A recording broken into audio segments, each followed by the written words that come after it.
Thinking about deleting your X account? Hey, I'm Martin, and in this quick guide, I'll show you exactly how to deactivate and permanently remove your profile from X. But real quick, if you're a builder, founder, or creator trying to get more visibility online, I recommend checking out a tool called Commentions.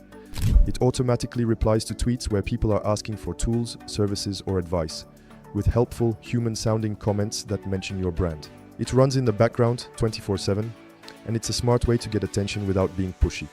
I've dropped a link in the description if you want to check it out. Now let's get into deleting your account. Open the X app and tap your profile icon in the top left. Scroll down and tap Settings and Support. Then go to Settings and Privacy. Tap your account. Select Deactivate your account. Scroll down and tap Deactivate. Enter your password when prompted. Then tap Deactivate again to confirm. One final confirmation. Tap Yes, Deactivate. Your account will now be deactivated. If you don't log back in for 30 days, it'll be permanently deleted after that. If you change your mind, just log back in within that window to reactivate it. If this video helped, give it a like and consider subscribing for more tech guides like this. Thanks for watching. See you in the next one.